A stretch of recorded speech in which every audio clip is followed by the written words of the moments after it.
Bonsoir à tous. Les partis politiques de l'opposition sont attendus au Palais de la République le lundi 25 février prochain dans la soirée, le temps d'une rencontre avec le président de la République, Patrice Talon. Ceci fait suite au courrier adressé à ces formations politiques par le ministère de l'Intérieur pour leur notifier son incapacité de leur délivrer le certificat de mise en conformité de leur parti, leur permettant d'aller déposer leur dossier de candidature pour prendre part aux législatives du 28 avril prochain. Seuls quelques partis, en l'occurrence l'Union progressiste, le Bloc républicain, le Parti du renouveau démocratique, la FCDB et Moël Bénin ont pu avoir cette pièce leur permettant d'aller déposer leur dossier au niveau de la Commission électorale nationale autonome Sénat. En studio ce soir pour le débat, Saturne Diossou, bonsoir. Bonsoir Patrice Avala, bonsoir à toutes et à tous. Également dans ce studio, Joël Toubé, bonsoir. Bonsoir à vous, Patrice Avala, bonsoir à chacun et à tous. Virgile Arwancet, bonsoir. Bonsoir Patrice, bonsoir à tous. L'actualité, vous le savez, Virgile Arwancet, c'est bien cette rencontre projetée lundi prochain avec le chef de l'État, avec les forces politiques de l'opposition. Vous connaissez déjà l'actualité. Qu'est-ce qu'on peut attendre de cette rencontre du chef de l'État avec les forces politiques de l'opposition? Il faut déjà situer cette rencontre dans son contexte, à savoir que c'est une initiative des partis de l'opposition face au tableau de blocage qui s'affiche de plus en plus. Blocage en ce qui concerne l'organisation des législatives, blocage en ce qui concerne donc la mise en œuvre des différents textes de loi, à savoir la charte des partis politiques et le code électoral. Donc, face à ce blocage inexorable, les partis politiques ont fait cette demande-là, ce recours au chef de l'État qui visiblement est l'autre frange, je dirais, qui manquerait donc pour qu'il ait en fait cette unanimité autour d'une modification éventuelle des textes devant régir donc ces législatives et comme modification dans quelle mesure? Comme le prescrit la norme communautaire, à savoir que dans l'intervalle de 6 mois avant les élections, on ne devrait pas retoucher à des textes, ceci dans l'esprit de ne pas manipuler au profit de telle ou telle force politique ces élections. Et donc, cette demande a été formulée à l'endroit du chef de l'État qui, comme vous le savez désormais, a donné suite en invitant ces différents partis politiques, ces leaders des partis de l'opposition notamment, au palais le lundi 25 février prochain, 25 février 2019, qui se trouve être, quand on s'en tient au calendrier de la Sénat, être la veille donc de la clôture des candidatures, du dépôt des dossiers de candidature pour le scrutin du 28 avril 2019. Joël Toubé, c'est lundi dans la soirée, cette rencontre va se tenir. Qu'est-ce que vous autres vous attendez de cette rencontre avec le chef de l'État à la veille de pour ces élections législatives? Je pense que sans pour autant réfléchir, le chef de l'État, en acceptant de recevoir au palais de la Marina les partis politiques rangés donc dans l'opposition, a certainement pris la mesure de la situation. Et je dirais simplement que c'est face d'abord au poids écrasant de la réalité de ce blocage dont a parlé Virgile Arwancet, blocage lié notamment à l'application de la nouvelle charte des partis politiques, du nouveau code électoral, que certainement sous conseil avec son entourage, le chef de l'État a décidé de tendre également à son tour la pêche aux partis de l'opposition pour qu'on puisse discuter. Essentiellement, cette rencontre va s'ouvrir sur une perspective. Laquelle perspective, pour moi, consisterait pour les deux partis qui seront certainement en discussion de pouvoir trouver la solution au problème actuellement qui mine le processus électoral, de pouvoir trouver enfin la bonne clé avec laquelle on peut ouvrir cette porte-là qui constitue un frein pour le processus électoral de pouvoir aller à terme. Parce que visiblement, quand vous suivez un peu le déroulement de l'activité politique dans notre pays, quand vous faites un peu attention, vous scrutez de fond en comble la façon dont les choses se passent, notamment de la Sénat à la Cour constitutionnelle, passant par le ministère de l'Intérieur, puisque ces derniers jours, ce sont essentiellement ces trois institutions qui se sont plus illustrées sur la scène, sur la première scène de l'actualité politique au Bénin. Vous constatez qu'il y a des va-et-vient, des retours, il y a des escarmouches qui se brutent entre les acteurs parce que incompréhension aidant, parce que les difficultés d'harmonisation de la conception qu'il faut avoir de certaines dispositions. Je ne vous rappelle plus l'article 242, je ne vous rappelle plus ce fameux certificat de mise en conformité que la Cour est allée chercher dans son chapeau pour demander au parti donc de pouvoir joindre donc cette pièce-là au dossier. Et je ne vous rappelle pas également que la Sénat a dû faire des acrobaties pour sortir une interprétation de l'article 242 qui préside à la répartition des sièges au Parlement. Donc, quand vous faites donc ce mélange, vous constatez que rien de bon ne se profile à l'horizon si le processus suit normalement son cours en fonction donc du calendrier de la Sénat. Et la goutte d'eau qui est venue donc renverser tout, vous l'avez donc signifié dans votre introduction, c'est cette dernière sortie du ministre Sakalafia. Je dis sortie parce que justement l'acte porte le sceau du ministère de l'Intérieur qui a délivré des certificats de mise en conformité essentiellement aux partis qui soutiennent le chef de l'État, donc revendiquant leur statut d'appartenance à la rupture et notifiant également par la même occasion un certificat ou bien de non conformité à la nouvelle charte des partis politiques à d'autres partis, essentiellement cette fois-ci revendiquant leur statut d'appartenance à l'opposition. Donc, directement, le blocage s'est plus ou moins avéré parce que les opposants ont tout fait donc de crier à une politique d'exclusion systématique, donc visant à les empêcher de prendre part à l'élection du 28 avril 2019 à venir. Et en demandant au chef de l'État cette rencontre, je pense que les opposants s'inscrivent également dans une logique de dégel de la situation parce qu'ils croient, les opposants bien sûr, ils croient que tout ce qui pouvait être fait à leur niveau pour faciliter la poursuite donc, du processus a été déjà fait. Je pense.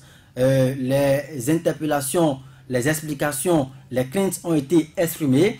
Il reste maintenant que la partie en face, donc la mouvance et son leader, le chef de l'État, puisse également jouer sa partition. Et je pense que c'est en recherchant ce consensus-là dont a parlé Vigile que les opposants ont demandé certainement à rencontrer le chef de l'État. Maintenant, nous espérons, nous croisons les bras, nous espérons que à l'issue de ces échanges au palais de la Marina, j'espère que nous n'allons pas assister à des risques, j'espère que nous n'allons pas assister à une séance électrique, j'espère que ça ne sera pas l'occasion pour les deux partis. Nous sommes au palais de la présidence, un lieu hautement sacré donc pour notre pays, le Bénin.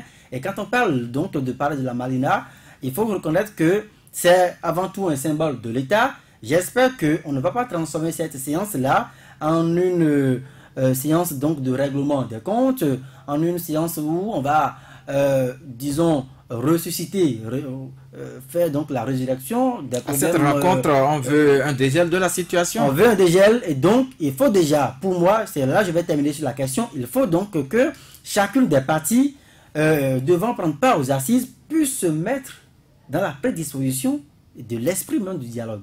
Parce que quand vous partez déjà en discussion avec des a priori, vous avez toutes les chances d'échouer. Donc j'espère que et le chef de l'État avec sa majorité et les partis de l'opposition pourront donc trouver le juste milieu pour qu'on puisse sortir de l'impasse. On va sortir de l'impasse Saturnin Diosso. Les acteurs de l'opposition l'ont souhaité et ont obtenu cette rencontre du chef de l'État. C'est une première depuis 2016. Le chef de l'État ne les avait rencontrés jusque-là. Végile vous a rappelé le contexte dans lequel cette rencontre est projetée pour le lundi prochain. C'est parce que cette semaine, les partis politiques de l'opposition, notamment USL, FCBE, Restaurer l'Espoir, PCB, PLP, si je dois en citer, je ne sais pas si j'ai été exhaustif. La RB. Le PCB, vous avez dit? J'ai dit PCB, je n'ai pas dit Renaissance du Bénin, puisque le père et mère étaient de la partie, ont demandé à rencontrer le président de la République pour trouver une solution. Cela voudra dire que non seulement ce sont ces partis qui demandent à rencontrer le président de la République, c'est qu'ils le situent déjà sur l'ordre du jour. Une proposition d'ordre du jour. Et si le président de la République accepte de le rencontrer, si je dois projeter, essayer d'imaginer ce qui pourrait se passer, c'est que oui, je vous dis, une fois que vous serez là, vous avez demandé à me rencontrer, voilà, je suis là. Qu'est-ce qui se passe? Et ils vont exprimer leurs préoccupations et au président de la République de leur répondre. Ça dépend des éléments de langage des uns et des autres et ça dépend du point de vue des uns et des autres.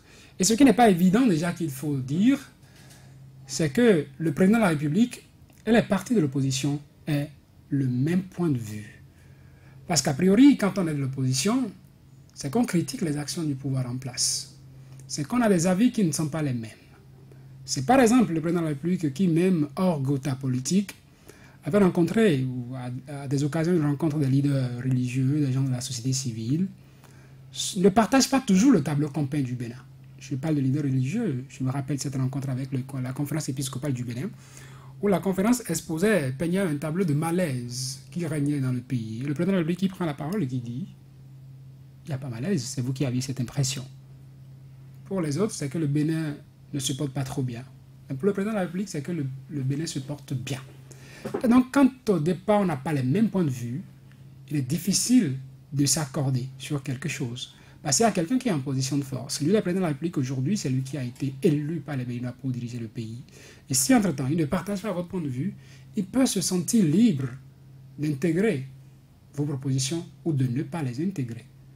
On peut se retrouver dans de pareilles situations le lundi, où les acteurs de l'opposition qui sont retrouvés à l'hôtel Azalaï ont dit le ministre de l'Intérieur est sorti il y a quelques jours et a dit qu'aucun parti au Bénin n'est en mesure de prétendre qu'il existe légalement parce que les dossiers qui ont été déposés, des pièces n'ont pas été conformes à ce que demande la loi. Il a renvoyé la copie à tous ces partis. Au même moment où il renvoyait la copie à tous ces partis, il y avait la Cour constitutionnelle qui a dit attention, si vous, partis qui existiez déjà avec l'ancienne charte des partis politiques, vous devrez aller aux législatives, il y a une nouvelle pièce qui doit être ajoutée. Les acteurs de l'opposition n'étaient pas d'accord pour dire cette pièce que vous réclamez n'est requise par aucun texte, par aucune loi. Les avis commencent par être partagés là-dessus.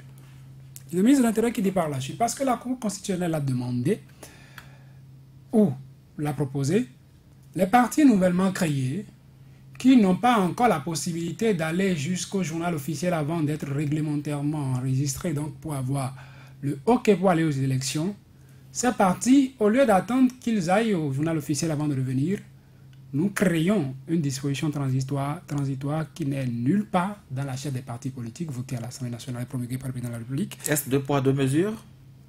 Apprécié. Je pense que oui, à mon humble avis. Qu'on crée une nouvelle disposition transitoire pour ces partis, leur permettant d'avoir le OK pour aller à ces législatives. Et les mêmes partis de l'opposition qui sont sortis, on les a entendus dire attention, ce que vous voulez faire là n'est prévu par aucune loi. Qu'est-ce qui vous demande, qu'est-ce qui vous permet de le faire? Si tel est le cas, ne trouvez pas de disposition transitoire seulement aux partis nouvellement créés, parce que la plupart de ces partis, sinon la quasi-totalité de ces partis, sont des partis qui vous soutiennent.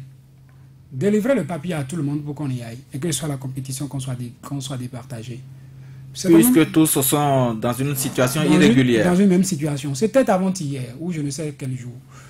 Mais il se fait que, coïncidence pour coïncidence, heureux hasard ou malheureux hasard, quand le ministre de l'Intérieur, qui à la fois, je l'ai dit la dernière fois, est juge et parti, a voulu statuer, délivrer ce papier prévu peut-être prévu par la disposition transitoire, a oui distribué ce papier, à rien que, exclusivement, c'est moi qui le dis, ainsi passant, on me dira que FCDB est un parti de l'opposition, et quand on voudra faire les analyses, vous comprendrez que ce n'est que du théâtre, ce qu'on est en train de dire. Encore que FCDB a des attributs, présente un logo qui ressemble fort à un logo de parti déjà existant, et que la charte des partis politiques stipule que dans ce cas, on ne saurait enregistrer votre parti.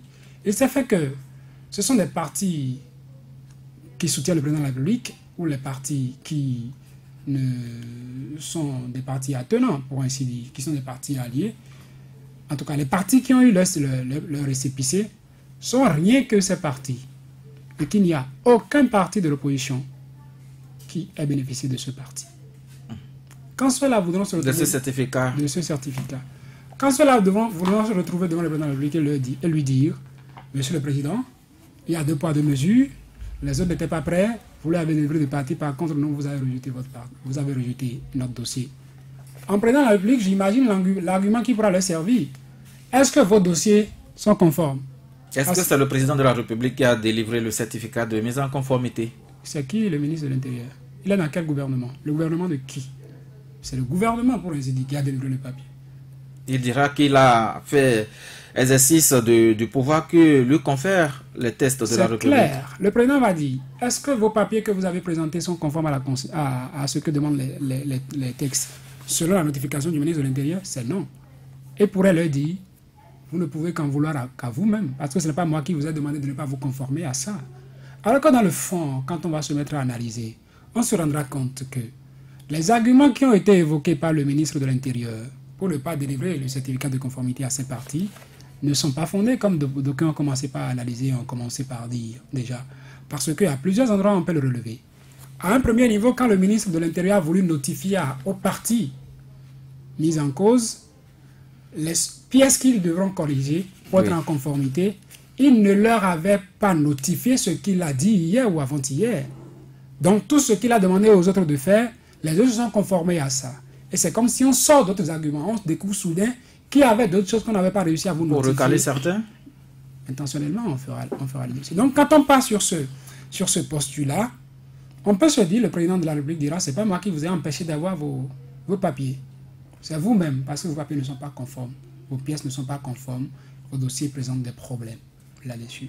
Ça, nous sommes en politique. On va dire les textes, oui. Mais dans un pays où on constate ça, qu'on va à des élections qui risquent, si je prends ça comme étant un risque, des élections auxquelles ne participeront que des partis qui soutiennent le pouvoir, aucun parti de l'opposition. Est-ce que ça garantit? Est-ce que ça pourrait passer comme une lettre à la poste? On se pose la question. Et quand on se met à ce niveau, on va commencer par dire, attention, s'il faut prévenir une crise qui naîtra demain, il vaut mieux le faire. Parce que ne pas le faire et se retrouver en situation, c'est comme on le dit chez les autres, on sait quand ça commence, mais on ne sait jamais quand ça finit. Le président de la République a cherché à les recevoir. Mais ils ont cherché à rencontrer le chef de l'État. Ils ont demandé à rencontrer le président de la République qui a heureusement accepté. Il n'a pas voulu les rencontrer. Il n'a pas dit qu'il revenait aujourd'hui, il venait hier, jeudi, aujourd'hui, vendredi, demain, samedi ou après-demain, dimanche. Lundi 25 février. Il a dit lundi 25 février. Lundi 25 février, à la veille de la clôture du dépôt des dossiers. Il n'a pas dit venez 25 février encore dans la matinée. Venez dans l'après-midi du 25 février. Cela voudra dire que si entre-temps, les partis de l'opposition, en tout cas, et le président de la République se séparaient le soir-là, sans trouver un compromis, non une compromission, c'est que le président de la République, s'il reste sur sa position, pourrait dire, mais allez vous conformer au texte et allez déposer vos dossiers. Ils iront faire ça quand? Le 26, date de clôture du dépôt des dossiers. Le ministre de l'Intérieur va-t-il se sentir dans l'obligation de devoir étudier ces dossiers le même jour, délivrer le certificat de conformité le même jour? Ces partis pourront-ils aller déposer à la Sénat le même jour? Puisque vous avez dit qu'il répond du président de la République. Il est membre de son gouvernement. Bien évidemment. Cela voudra dire qu'à un moment donné, le calendrier électoral, certains sont en train de voir qu'il ne saurait être respecté. En tout cas, si on devrait faire les choses Le comme président ça. de la République a-t-il la capacité aujourd'hui de modifier ce calendrier électoral? Lui-même, non. S'il n'y a pas entente, Vigile vous le disait, les dispositions communautaires disent, dans l'intervalle de 6 mois, vous ne pouvez rien modifier si vous ne vous entendez pas avec l'ensemble de la classe politique. Cela voudra dire, si l'opposition rencontre le président de la République et qu'on sent peut-être qu'il y a un point commun, on appelle les autres partis pour dire, voilà ce qui paraît pour les uns comme une difficulté, même si pour vous ce n'est pas une difficulté, qu'est-ce qu'on fait? Et si ensemble la classe politique décide de, on reporte la législative pour permettre aux gens d'être, permettre à tout le monde d'être donc enrôlé, la décision sera prise et elle serait souveraine parce qu'on aurait respecté les tests. Mais si la décision n'était pas prise, qu'adviendra-t-il? Dieu nous en préserve, si c'était le pire. Vigile avancé, ce lundi, donc, aura lieu cette rencontre au Palais de la République. Aujourd'hui, est-ce que on peut dire, sans risque de se tromper, que chacun exploite les textes qui régissent les élections selon le côté qu'il occupe sur l'échiquier politique?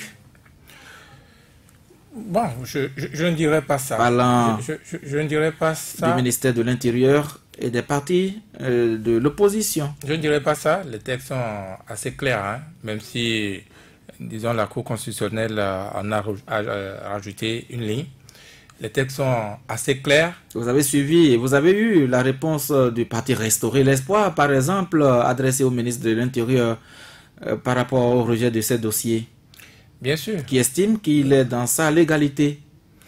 Vous savez, puisque vous en parlez, les partis dits de l'opposition, vous savez, le combat politique se gagne parcelle par parcelle. Je ne sais pas ce qu'ils pouvaient attendre, n'est-ce pas, d'un ministre de l'Intérieur qui, en même temps, est partie prenante des élections, ce qu'interdit même le code électoral. Ce qu'interdit le code électoral. Un autre débat. Un autre débat. Et donc, qu'est-ce que les partis politiques dits de l'opposition ont fait en son temps? Voyant donc ce statut-là, c'est bien notifié hein, à l'article 13 de la charte, charte des partis politiques. 14, il me paraît. Oui, j'ai dit 14, non 13. Bon, 13 et 14, je ne me trompe pas par hasard. L'article 13 donne les conditions pour être membre fondateur d'un parti politique, à savoir très rapidement être de nationalité béninoise, être âgé de 18 ans au moins, jouir de ses droits civils et politiques et ne pas avoir été condamné à une peine afflictive ou infamante. Avoir, en ce qui concerne les dirigeants, son domicile ou sa résidence sur le territoire national. Et l'article 14 de ça, c'est ça qui concerne le ministre.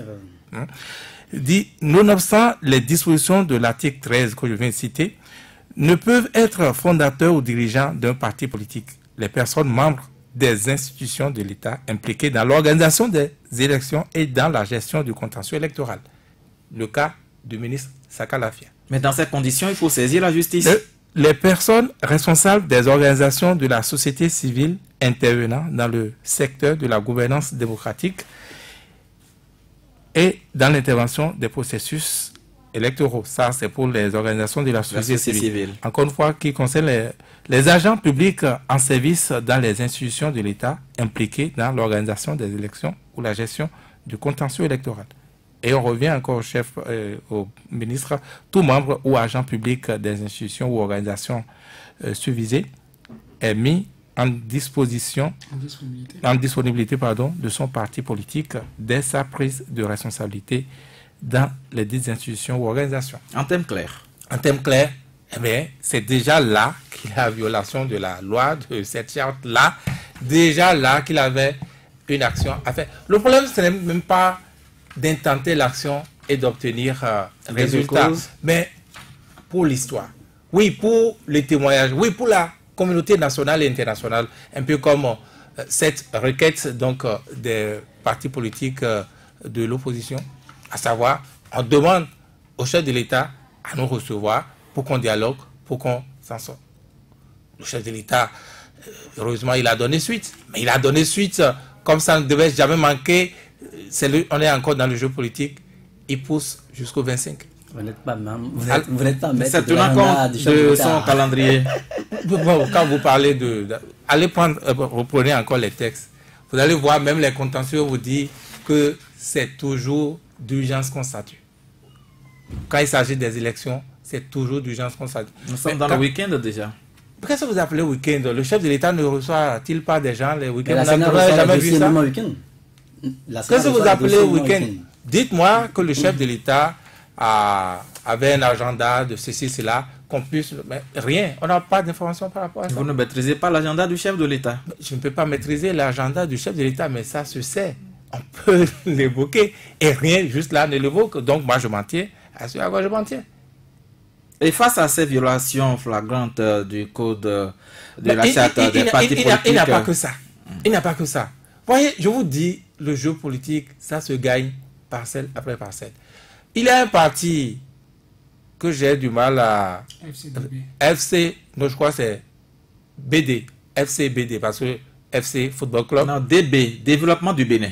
Ah, Développement du Bénin. Ah, oui. Donc je pensais que c'est bande dessinée. Donc, développement du Bénin. Pour un développement du Bénin. Du mal à garder quand même. Oui, mais parce que c'est le jeu que moi j'ai trouvé, FC bande dessinée. Donc, Foscori pour un développement du Bénin. D'accord, donc je dois inverser les choses. FC DB. Voilà. Regardez, reprenez votre code et votre charte des partis politiques. Cette fois-ci, l'article 15. Oui. FCBD, non, DB a exactement le même logo que FCBE. Ce logo que vous connaissez. Non, pas exactement. Pas exactement. Écoutez, c'est le Cori. Quelques exceptions. C'est le Cori. Le Cori. Le Cori à lui seul ne suffit pas pour qu'on dise que c'est le... C'est la couleur verte. Ça là aussi ne suffit pas pour qu'on dise. Mais il y a une ressemblance. Attendez, je vais vous lire. Lisez attendez, puisque vous avez ne parlez pas à la main. Je vais vous lire, je vais vous donner lecture de l'article 15 de la charte des partis qui a prévu ce cas-là. Oui.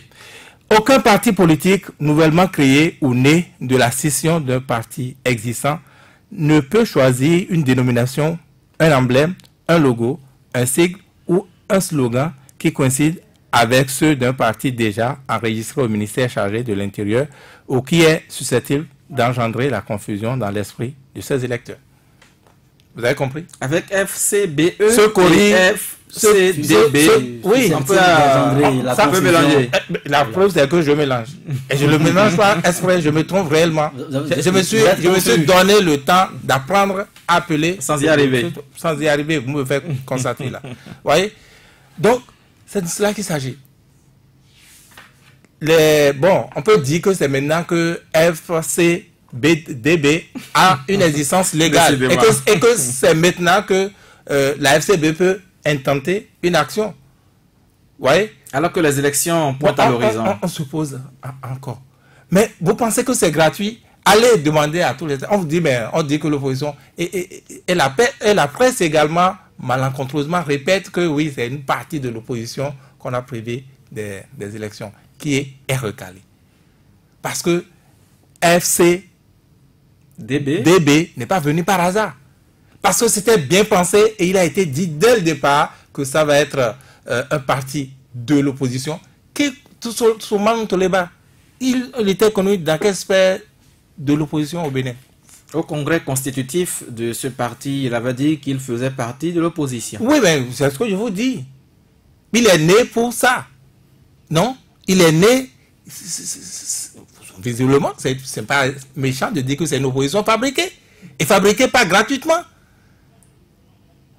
Donc aujourd'hui, on en vient maintenant au déroulement d'une phase. Il était né pour, n'est-ce pas, cette opposition normale, l'opposition qu'on connaissait juste là, écartée. Donc l'opposition née pour ça peut maintenant officier. Et bon, à l'international, on dira, ah non, c'est pas toute l'opposition. Il y a aussi FC. Si cet article 15, oui, aussi clair comme ça là, si cet article 15, aussi clair, mais pas clair peut-être pour les fonctionnaires, ou plutôt le ministre de l'Intérieur, avec ce logo, avec ce vert, avec ce sigle qui rappelle FCBE, vous pensez que c'est gratuit? Et pourquoi ça n'a pas traversé la tête donc de ministre Akalafia? Pourquoi ça n'a pas traversé la tête des... Vous pensez que c'est gratuit? Les cadres ministères ont un temps réduit pour étudier les dossiers. Donc c'est pourquoi ils n'ont pas vu. sortez les bons arguments. Mais je ne sais pas, le lundi, on parle donc de la rencontre de lundi. Je ne sais même pas si c'est toujours d'actualité, parce que retenez que cette rencontre-là a été sollicitée avant cette phase-là, cette nouvelle phase. Les partis politiques de l'opposition ne savaient même pas qu'ils n'allaient pas avoir d'existence, donc n'allaient pas... Avant de demander à rencontrer le chef de l'État. Donc, c'est, disons, un autre élément qui peut-être aggrave tout, peut-être change tout, puisque les partis de l'opposition viennent de finir, après leur ultimatum de 12 heures, viennent, n'est-ce pas, de finir une réunion de crise pour, dit-il, une manifestation pour lundi prochain, par exemple. Donc, comment ça va se passer, par exemple? Est-ce que, en même temps qu'ils sont à leur manifestation, puisque c'est la soirée qu'ils vont rencontrer le chef de l'État, la manifestation est dans la matinée, mais bon, est-ce que, comment ça va se passer? On ne sait pas. Vous voyez, donc, je ne suis pas devin, Virgile. Ouais. Laissez-moi vous profiler comment ça peut se passer. Oui, pas comment ça va se passer. Vous êtes dans le secret, certainement. Non, pas du tout. Quand même devin. Non, pas du tout. Oui, allons-y. Il y a des éléments. C'est un prophète. Non, Voilà. il y a des éléments dont on peut tenir compte. Oui. Et commencez par faire ce profilage dont je parle. Vous avez dit quoi? La rencontre des partis de l'opposition s'est achevée quand? Tout à l'heure. N'est-ce pas? Non. Nous sommes vendredi soir. Il leur faut écrire pour informer l'administration. Pour dire, nous avons une marche qui se tiendra tel jour. Et qu'il faut déposer le courrier dans un délai. Le samedi, ce n'est pas un jour ouvrable. Le dimanche, ce n'est pas un jour ouvrable. Cela voudra dire que si ces partis ne déposaient pas leur demande ce soir, ils ne sauraient déposer une demande lundi. Manifester et lundi. dire que j'ai une marche le lundi. Je suis tout Et à fait on va les d'accord avec vous. accompagner. C'est pourquoi je dis, laissez-moi vous profiler ce qui pourrait se passer. Lundi prochain, sur les lieux, il y aura un détachement, un fort Présence détachement militaire des forces de l'ordre pour empêcher tout rassemblement. Parce que déjà, même dans le code pénal, c'est interdit. Il y aura un fort détachement des forces de sécurité pour empêcher la manifestation. Donc, je ne suis pas trop devin, mais avec les éléments qu'on a sous la main, on peut déjà faire ce profilage pour lundi. Joël Toubé, il y a certaines formations politiques qui ont donné de la voix à la suite de la sortie médiatique du ministre de l'Intérieur qui annonçait que 10 formations politiques avaient déposé effectivement leur dossier pour obtenir le certificat de mise en conformité. Quelques formations politiques à la suite du ministre ont donné de la voix justement pour dire leur amertume par rapport à cette sortie médiatique du ministre Saka Lafia. Et aucun de ces formations politiques n'a pu obtenir en fin de compte le certificat de mise en conformité. Prémédité? Bon, je pense que je ne serai pas péremptoire sur la question en disant que c'est un acte prémédité ou que le seul... Même jusqu'à l'UDBN, pour ne pas dire que... qui était la première formation politique à donner de la voix. Écoutez, lier la conformité de votre parti à la charte, à la position suivant laquelle vous êtes venu déposer au ministère, ça c'est un jeu d'enfant. Vous pouvez être le premier à déposer, mais à la fin se retrouver sur le banc donc des personnes qui n'ont donc pas pu respecter la loi. Ça c'est un fait. Seulement ici, aucun crime n'est pas fait. Et en criminologie, on va vous le dire, lorsqu'on vous envoie sur un lieu de crime et que vous êtes en position de faire un rapport, de commencer par identifier d'abord les traces plausibles qui peuvent vous amener à suspecter des gens ou à quand même avoir des pistes de recherche. Quand vous faites bien attention, vous allez toujours observer qu'il y a forcément un petit truc quelque part, un truc insignifiant, quelque part qui va quand même attirer votre attention.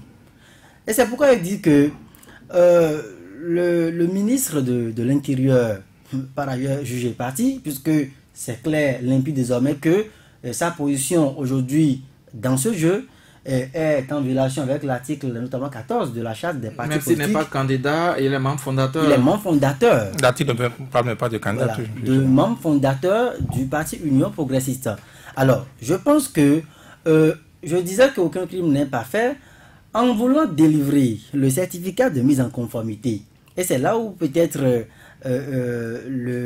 si c'était prémédité, je précise encore les expressions ce soir, si c'était prémédité, alors ceux qui ont formaté le coup, ceux qui ont voulu que ça se passe comme ça, ont oublié quand même de pouvoir voiler un peu le crime. Parce que on ne peut pas vouloir aller à une élection et écarter systématiquement, comme par hasard, tous les partis donc, de l'opposition. Parce que dans ce jeu, il y a des partis, de vrais partis de l'opposition qui sont connus, qui animent la vie politique dans notre pays depuis quelques mois. Il y a également des partis de l'opposition qui ont été fabriqués. Vous avez tout à l'heure fait allusion à un parti, j'ai du mal même à noter. Vous aussi. On va laisser le nom parce que dire ainsi peut être péjoratif. Voilà, non, moi je pense que j'ai du mal même à garder le nom. Puisque habituellement, les analystes politiques que nous sommes habitués à garder plus facilement les noms des partis. Pratiquer les noms qu'on garde. Mais malheureusement, quand même, depuis que ce parti est né, j'ai fait l'effort de garder comme vigile, mais je n'ai pas pu. Ça voudra dire que quoi? Si je le dis aussi aisément, c'est parce que j'ai relu plusieurs fois aujourd'hui. Est-ce que vous êtes membre fondateur de ce parti? Je ne sais pas. Mais je pense que ce qu'il ne faut pas oublier, et c'est pourquoi il disait qu'encore une fois, le crime n'est pas parfait.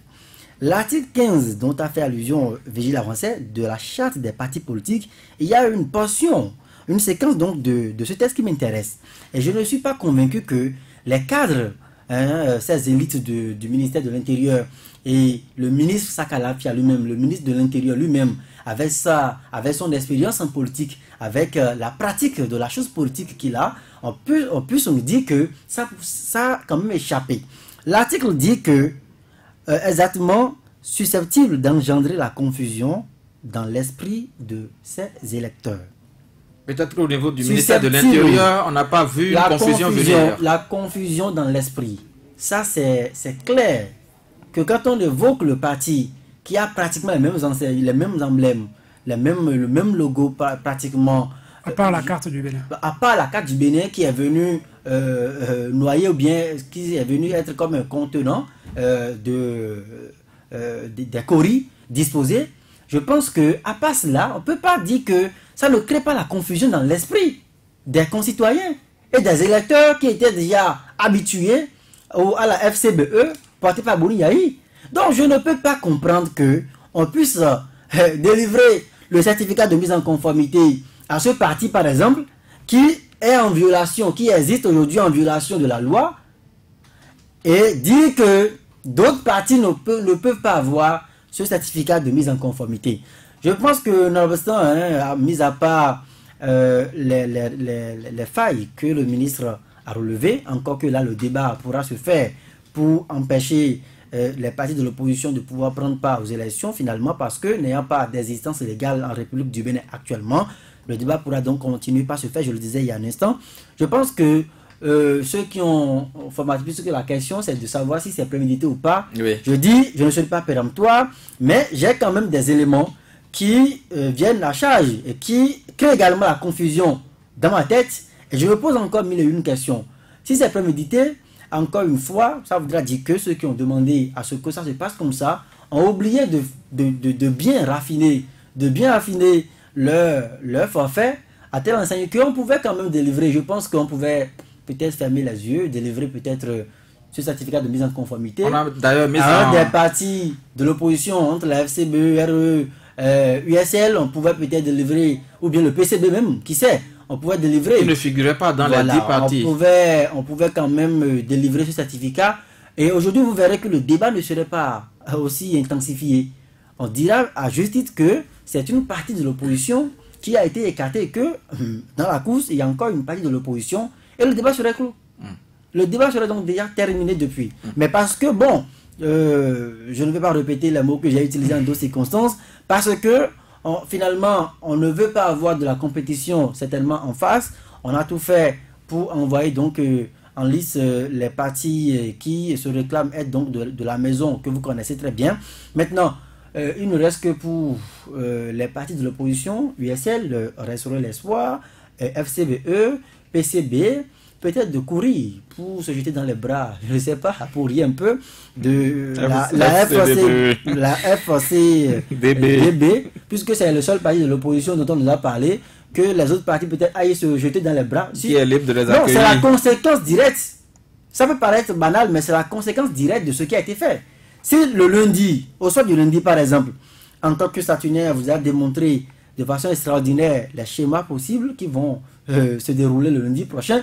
Si le lundi, les opposants, qu'ils arrivent ou pas à organiser leurs manifestations, et que le soir, ils rencontrent le chef de l'État, et que la rencontre n'accouchait pas donc d'une résolution quand même plausible pour la paix, je pense que la conséquence directe de l'acte, c'est qu'aucun parti de l'opposition, en tout cas les trois, ne pourront pas prendre part aux élections et seront obligés, de fait, s'ils sont toujours engagés dans la liste, à part les voies de recours dont ils ont parlé depuis, la Constitution nous donne le droit de ne pas nous soumettre à une loi injuste, et par ailleurs, c'est vrai, ils seront obligés d'aller voir la FCDB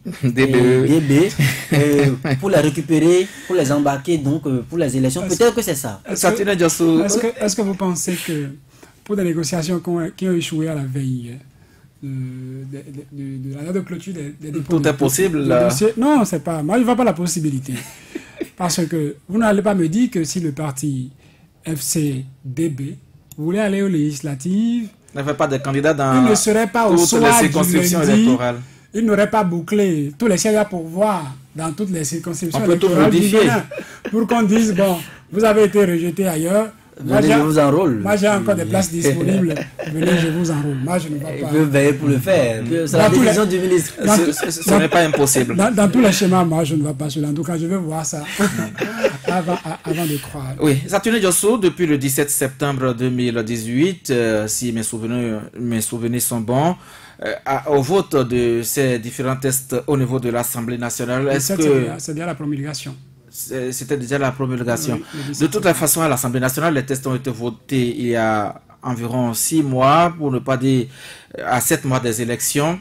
Et le président de la Cour constitutionnelle, ou la Cour constitutionnelle pour être plus complet, en a ajouté avec cette pièce dite de certificat de mise en conformité. Tout n'était pas mis en place. Est-ce que ce n'était pas mis en place pour écarter certains de la compétition, qu'il fallait aller à cette pièce pour arriver à une fin? À cette étape, je ne saurais le dire. Je ne saurais le dire, parce qu'une loi promulguée en septembre et les élections sont pour 28 avril par la suite, parce que le chef de l'État a convoqué le corps électoral bien plus tard pour le 28 avril. On a encore du temps, si on est parti pour se mettre en conformité. Aussi, et la loi dit c'est 6 mois après la création du parti. Vous n'êtes pas sans savoir que c'est après la promulgation de cette loi que des partis qui ont déjà déposé leur dossier pour enregistrement au ministère de l'Intérieur, pendant que la loi n'était pas promulguée, c'est en ce moment-là qu'on les a délivrés. Ils étaient dans le délai? Mais ils ont largement épuisé le délai. Le parti FCBE a reçu son récépissé combien de mois? 8 mois, 9 mois après. Après, USL a reçu son récépissé combien de mois après? Les 2 mois légaux prévus par l'achat des partis politiques étaient déjà épuisés. C'était une coquille vide qu'ils avaient obtenue en ce moment? Non, la stratégie politique, c'est moi qui faisais mes analyses, c'était à cette époque quoi.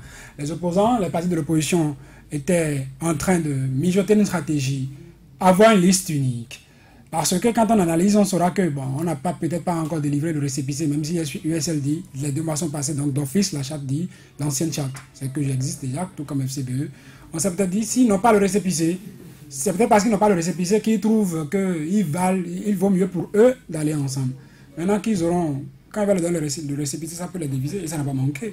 Quand un parti a reçu... C'est vous qui le dites ainsi? C'est mon analyse, c'est pourquoi il dit ça n'engage que moi. Nous sommes dans la stratégie politique entre le gouvernement, qui à travers le ministère de l'Intérieur délivre récépissé hier, et aujourd'hui certificat de conformité, de mise en conformité, et la Cour constitutionnelle qui n'est peut-être pas du gouvernement, qui est une institution qui interprète. Vous avez peut-être eu l'information déjà, Légine me faisait savoir il y a quelques minutes que la Cour constitutionnelle a rendu une dernière décision. En tout cas, disant que l'article 242 elle a dit qu'elle est à même d'interpréter l'article 242. Et quand on sait, parce que Nouroudine Saka Saleh est en train de dire que Ce n'était pas à la Cour constitutionnelle de répartir les sièges. C'est à la Commission électorale nationale autonome Voilà, ce n'est même pas ce que Noureddine Saka-Sali a demandé. Donc on a posé une autre question, on a répondu à une autre question. Donc Noureddine Saka-Sali a dit, je vais m'assurer que ce n'est pas la Cour constitutionnelle qui est juge du contentieux et non l'institution qui attribue les sièges, que c'est la Sénat qui interprète, qui attribue les sièges. Donc c'est l'interprétation de la Sénat qu'on va suivre pour attribuer les sièges. La Cour répond dans la décision dans ce que j'ai lu tout à l'heure, c'est que la Cour dit, je peux bien interpréter l'article 242. Et projetez-vous déjà, je suis dans les projections, je suis dans la conjecture. Oui, la Cour constitutionnelle qui est juge du contentieux électoral. La Sénat, elle, qui attribue les sièges. Nous allons à des élections. La Sénat fait son calcul et dit, voilà, Patrice, votre parti, parce qu'il a eu 10% ou pas, selon les conditions, a 3 sièges dans telle circonscription électorale. Virginie n'est pas d'accord avec vous. Peut-être parce que son parti arrive à une position donnée, s'il était de la mouvance, parce que c'est les conjectures que nous faisons.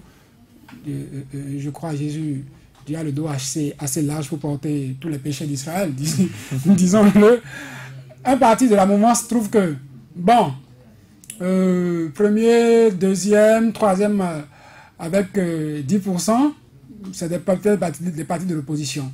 Oui. Le 242, l'article a dit, en tout cas selon certaines interprétations, quand on repêche un parti, et je crois que c'est l'interprétation que la Sénat a eu à faire, on repêche un parti, même si le parti n'a pas 10% pour faire 4. Et les 3 partis qui ont 10% sont de l'opposition et c'est un seul parti de la mouvance qu'on veut repêcher. C'est ce que la Sénat a dit. Selon la Sénat, c'est qu'on repêche un parti de la mouvance. Si c'était un parti de la mouvance qui arrivait 4e et 3 partis de l'opposition, donc les 3 premiers. La Sénat, selon cette formule, sa formule, son interprétation, a attribué les sièges. Moi, Virgile Laroncet, bon, c'est Sadio qui parle.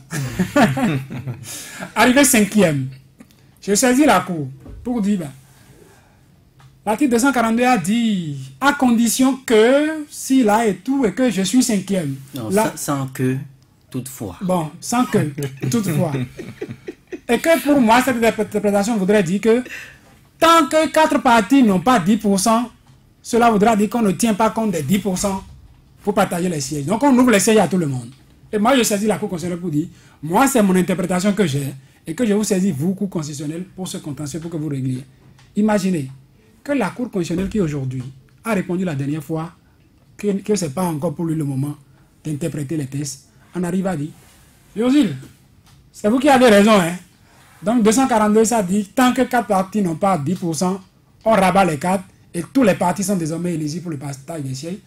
Lui, juge du contentieux, devient en ce moment-là la personne qui décide de la répartition des sièges. Donc c'est clair que c'est la Cour en ce moment qui nomme les députés. Donc, non, c'est clair. Nous faisons de la gymnastique intellectuelle. Nous balançons, nous interprétons les textes selon qu'ils nous avantagent ou qu'ils nous désavantagent. Et c'est pourquoi on a dit, pourquoi les jeux soient clairs, que tout le monde sache. Vous, Cour constitutionnelle, que dites-vous de l'article 242? En principe, si vous n'avez rien à perdre ou rien à gagner, vous dites pour moi, Cour constitutionnelle, même si on ne vous saisit pas, pour garantir la tranquillité après les élections, voilà ce que moi je dirais, l'article 242, voilà, on sait que votre interprétation en tant que juge du contentieux est la même que l'interprétation de la Sénat qui attribue les sièges. Ou votre interprétation n'est pas la même. Et puisque c'est le juge qui décide en dernier ressort, pourquoi dire que c'est la Sénat qui attribue les sièges? C'est le juge qui attribue les sièges. Donc nous sommes dans cette gymnastique au Bénin et nous ne savons pas où ça va nous mener. Par le fait de qui? C'est pas moi qui vais le dire. Vigile Laroncet, à quoi doit-on s'attendre au soir du 28 avril? Non, 28 avril, c'est... Qu'est-ce que vous voulez dire? Je ne savais même pas si l'élection aura lieu. Je ne sais même pas si le 28 avril sera dû le 28 avril. Je n'en sais rien, je suis mélangé. Voilà. Et au soir du 26 février? Écoutez, c'est encore court, hein, donc prions Dieu. On sera là, on verra. Le soir, 26 février, on sera ici. Donc. Après la clôture du dépôt des candidatures au niveau de la Sénat. Écoutez, le calendrier est hypothéqué actuellement. Nous attendons. Vous allez sortir notre calendrier. Hypothéqué parce que, écoutez, j'assume cette analyse, hypothéqué justement parce qu'il y a lundi qui vient. il y a une manifestation de l'opposition, il y a une rencontre en vue. Et si le conseil se trouvait, non, si ça se trouvait, la Sénat serait obligée donc de rabattre de s'aligner au consensus trouvé au palais de la, voilà, au consensus trouvé. Mais encore une fois, la question, encore que le lundi ça ne suffira pas. Il ne suffira pas que le président de la République rencontre les partis de l'opposition pour dire on reporte les élections. Il faut rencontrer toutes les composantes de la classe politique. Oui, non, ça il faut que l'autre parti aussi accepte. Je pense que ça sera fait. Si c'est trouvé, la Sénat va s'aligner. Mais la question que vous posez à Saturnin, pour dire c'est le rien ne vous dire que le chef de l'État va dire oui, effectivement, je reconnais votre diagnostic. C'est le fait des députés qui ont voté cette loi sous le fait d'un somnifère puissant et qu'ils sont réveillés seulement le lendemain disant oh, si ils savaient. Mais ils ne s'en plaignent pas, non? Mais discutez avec eux. Mais les députés là, ils dorment à l'Assemblée, ils dorment dans les rues, ils dorment dans les quartiers. Pas dans les rues. Non, ils dorment, non, quand je dis, mais écoutez, ils ont des maisons. Les députés sont dans des locations. Ils ont des maisons qui sont dans les rues. Il y en a même qui ont tout vendu pour aller payer impôts. Et qui ne seront peut-être pas candidats à ces élections législatives. Et qui disent maintenant si ils savaient, je n'allais pas voter la loi. Merci à vous, Joël Togbe. Merci à Saturnin Diosso. Merci à Vigile Avancé. Merci également à Mohamed Liamedi qui était de l'autre côté de la baie vitrée. Ce sera tout pour cette émission intégrale de ce vendredi. Portez-vous bien. Agréable soirée à chacun et à tous. Et retrouvez un autre à partir de lundi pour Intégrale.